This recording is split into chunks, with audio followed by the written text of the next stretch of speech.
তো জীবনটা আমার বাঁচাইতে হইব। আমার কাছে সব কিছু, আমি রাস্তার ফকিরে ঘুরি পথে পথে। আমি বাচ্চা লাগে নেত্রকোনা থেকে ঢাকা মাইমাসিং সব জায়গায় ডাক্তার দেয় আসছি, কিন্তু নাই এখন আমার। তোমার কি কষ্ট হয় বলো, শোনো কষ্ট হয় বলো। হ্যাঁ?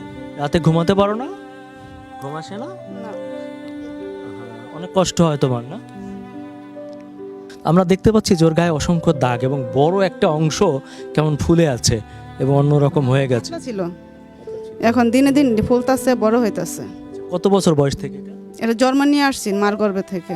তখন ছোট ছিল, পাতলা ছিল, এখন দিনে দিনই ফুলতাছে। এই যে গায়ে যে আরো অসংখ্য দাগ দেখতে পাচ্ছি, মাছির মতন ছিল, এখন দিনে দিন ওই একটু হালকা হালকা বড় হয়েছে। আর পিছনে লাগাটা এটা বেশি অঙ্কে ফুলে যাইতাছে, দৈনিক ফুলে। এতে সমস্যা কি কি হচ্ছে আপনার? সমস্যা এই যে চুলকায়, নিজের হাতে চুলকায়, নিজের শরীর থেকে মাংস রক্ত বের করে ফেলে। আমি যখন কাছে না থাকি তখন এগুলা করে সে। আর রাত্রেও ঘুমাইতে পারে না, সারা শরীরে জ্বালা যন্ত্রণা করে, চুলকায়, ঘুমা না। নিচে জায়গায় ফুলে গেছে, এগুলা টিউমারের মতন বোঝা যাইতেছে। এই যে চোখের নিচে নতুন করে এটা জন্ম নিতেছে আবার। ওকে কি ডাক্তার দেখিয়েছিলেন? জি জি, ঢাকা মেডিকেলে যে পিজিতে দেখাইতেছে ওরা 8 মাস থেকে। ডাক্তার কি বলছে? ডাক্তাররা বলছে গত বছর লেগে গেছি, তারা বলতেছে যে আমরা চার্জার নিলে জ্ঞান ফিরাতে পারবো না। আচ্ছা দেখা যাক অন্য কোনো ডাক্তাররা কি কোনো মেডিসিন দিতে পারে নাকি, তোমরা সময় করে নিয়ে নিয়ে চলে আসবা। তখন আমরা যাই, ওইটি খালি বলে, কোনো চিকিৎসা কোনো ট্রিটমেন্ট দেয় না। আচ্ছা ডাক্তার কি এটা বলছে যে এটা অপারেশন করে ফেলে দেওয়া যাবে কিনা, এরকম কিছু আছে? বাহিরের ডাক্তার হইলে পারবে তারা, কিন্তু হ্যাঁ বাংলাদেশের ডাক্তার নিলে তারা জ্ঞান ফেরাতে অনেক ঝুঁকিপূর্ণ, তাই জন্য তারা নিতেছে না। আচ্ছা বাইরে মানে দেশের বাইরে ট্রিটমেন্ট করতে হবে, তাহলে হয়তো এটা কেটে ফেলতে পারবে এবং অসুস্থ হয়ে যাবে। হ্যাঁ, একজন চার্জারি ডাক্তার বলছে যে এটা তো বড় অঙ্কে ফুলে গেছে, তো আমরা এখন কি করতে পারি, ওই জায়গায় নিয়ে যাও, এই 105-এ নিয়ে যাও, ওরা বলতে পারবে যে কি করা যায়। কিন্তু বেশিরভাগ সম্ভাবনা ওরা দেশের বাইরে নিলেই খুব ভালো হয়। তাহলে বাচ্চার কষ্ট হয়, সারা রাত ঘুমাতে পারে না, আপনাদেরও কষ্ট হয় না? ওর তো কষ্ট না, কষ্ট তো সবারই। আমার একটা ছেলে প্রাইমারিতে পড়তো, ওরে পড়াশোনা বাদ দিছি, ঘুমাইতে পারে না, কোনো স্কুলে পড়া যাইতে পারে না, ওরে নিয়ে সবসময় খেলাধুলা করার লাগে, সময় দেওয়া লাগে।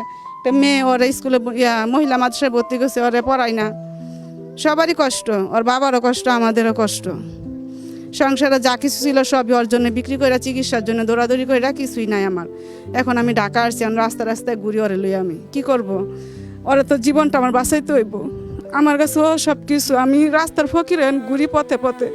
যদি কেউ আমার মেয়েটাকে ভালো করে দিতে পারে, তাহলে আমি ওর কাছে আমি হাজার হাজার আমি দোয়া করবো ওর জন্য। আমি খুব কষ্টে আছি ওই বাচ্চাটারে নিয়ে। কেউ যদি এরকম আমার সহযোগিতা করতো, আমি সারা জীবন তার জন্য আমি দোয়া করতাম, আমার মন প্রাণ খুলে। কেউ আপনারা আমার জন্য একটু দোয়া করেন, আমার বাচ্চাটার জন্য যাতে ভালো হয়ে যায়। আমার চামড়াগুলো তুলে দাও মা, আমার এগুলো তুলে দাও। আল্লাহ আমার এত কষ্ট দিয়েছে, আল্লাহ আমার এত কষ্ট দিয়েছে কে মা। তখন তো আমার আর কিচ্ছু ভালো লাগে না। ওর 4 বছর বয়স যখন এগুলা বলে, আমি বিরাট কষ্ট পাই। দর্শক মণ্ডলী, আমার জীবনে আমি কখনো এরকম ভয়ঙ্কর বিভৎস দৃশ্য দেখিনি। আমি বললাম এ কারণে যে সত্যি আপনারা যদি সামনাসামনি দেখেন কেঁপে উঠবেন। মানে যে আল্লাহর লীলা খেলা বোঝা বড় দায়, কিন্তু আমি ঠিক জানি না যে আল্লাহ কি কারণে এরকম একটা শিশু বাচ্চাকে এরকম রোগ দেয়, যে বাচ্চাটি সারা রাত জেগে থাকে, সে কষ্টে ঘুমাতে পারে না, তার সারা গায়ে ব্যথা হয়, চুলকায়। এই একটি বাচ্চার জন্য পুরো পরিবার পথে নেমেছে, তাদের সর্বস্ব বিক্রি করে দিয়েছে। তারপরও মায়ের মন তো মানে না। এই মা চায় যে তার সন্তানটি বেঁচে থাকুক। আপনাদের মধ্যে যদি কোনো সহৃদয়বান ব্যক্তি থাকেন, আমি ব্যক্তিগতভাবে অনুরোধ করব, প্রিয় দেশবাসী এবং প্রবাসী ভাইয়েরা, আপনারা যারা দেখছেন এই বাচ্চাটিকে আপনারা আরেকবার বাঁচাবেন। আপনারা অনেককে বাঁচিয়েছেন, এদেশের অনেক শিশুরা, অনেক বয়স্করা আপনাদের সহযোগিতায় বেঁচে গেছে। এই মরিয়মের জন্য আপনাদের সবার সহযোগিতা চাই। আমরা চাই যে মরিয়ম বেঁচে থাকুক আমাদের মাঝে, এই ছোট্ট শিশুটি যেন দুনিয়া থেকে হারিয়ে না যায়। আর এই পরিবারটির পক্ষে এখন আর কোনোভাবেই খরচ চালানো সম্ভব না। আপনাদের যার যার অবস্থান থেকে চেষ্টা করবেন এই মরিয়মের পাশে দাঁড়ানোর, এমন বিরল রোগ থেকে সে যেন মুক্তি পায়। তখন আমি চিকিৎসা করতে করতে ভাই রাস্তার বকিরে হন, আমার নাই কিছু। আমি বাচ্চা লাগে নেত্রকোনা থেকে ঢাকা মাইমাসিং সব জায়গায় ডাক্তার দেয় আসছি, কিন্তু নাই এখন আমার। না ছোটো বাচ্চা যদি একটা কিছু হয়ে যা, তখন তোমার আরে বাচ্চাটা ছোটো থেকে আমার কুলোই সব সময় মানুষের সাথে এত মিলামিশা করে না। আমি সবসময় কুলো আর মা কুলো সবসময় আমি দুটো বাচ্চার একটা কিছু হয়ে যা তা আমি এই কামাই রোজা কাল লেগে করতেছি ভোলা বানিয়ে লেগে, বুঝছেন? তা ভাই আমি দেই আমার বাচ্চাটার জন্য আমি চিকিৎসা চাই।